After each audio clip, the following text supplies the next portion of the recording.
Good afternoon, gentlemen. So, this is Ryan Korea guy is answering comments in your last little Nano Cortex video. And he's like, well, who would really go through the hassle of capturing pedals? You know, usually you do a bunch of captures, that would be it, done. And then you go off and play them forever and ever, amen. Well, not me. I'm seriously interested in that thing, but you know, $500 is $500. I'm not going to part with that very easily. So I have a real question for you. Here's one of my boards. Modulation up this end, a very expensive Kernel Ridge, a rather expensive Nobles, another delay down the back there. And I'm constantly mixing and matching stuff. So, got an Architect, Quan Kun. Got the Octafuzz here, which is wicked. I have all kinds of these little doohickeys, the Katana Go one, the other one from Fender over there,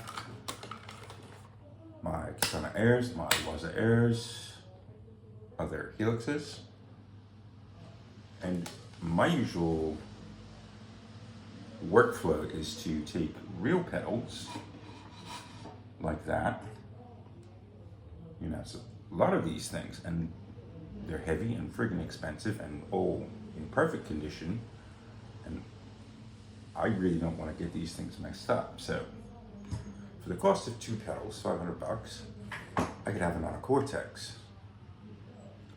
If we're following the Tone Junkies advice, you know, the guy, what's his name, that did all the Kemper stuff, his primary advice to anyone who's going to enter into the world of captures is you have to have the gear yourself to do this sort of stuff. You're dialing it in, it's your hand, you are the one who has to control it. If you're going out on the cloud, sucking down other people's stuff, sometimes it'll work, but most of the time it's not. Most of it's going to be complete crap for you. I think this is what happens with all presets. This is why people go back and forth all the time. So my stuff, my sources, a huge amount of money invested in these things, and from what I understand, if it ain't fuzz, you can capture this. Another example. If I could leave all these are all 300, 350 sometimes, 200, 250 sometimes, plus taxes and all that stuff. I really don't want to travel with this stuff overseas. I really don't want to risk it. 500 would be cool. But what I want to know is, can the Nano Cortex seriously capture the stuff, and can you, with Midi, simple Midi controller, you know, nothing too complicated, stuff that, you know, you could do no problem. Can I stick a Midi controller and a Nano and a TS Electronics modulation pedal or something like that, a 3, something small, on a board and bugger off somewhere, and I've got 20, 30 captures that I've prepared in the month's advance? Can I go off and play and play and play and play and play, not trying to fix any of this stuff? I've already decided, okay, these are my tones, but can I move through them gaplessly? Can you try that? I think it's a really good use case. You know, for me, I'm perfectly fine and happy with all of my helix stuff. I have 3 of these, a floor and 2 of these, one for backup, one for that. And all this time, what I've been doing is I take a real pedal and figure it out and try and stick it in there. That could be my modulation. The Nano could be the brains for all of the drive stuff, amp stuff, captures and what have you. I've got the time to do that at 5 minutes of capture.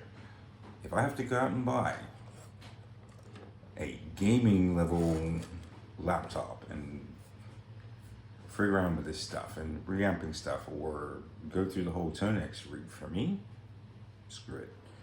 Not interested. What do you think? Is it possible to do that? Can you try it?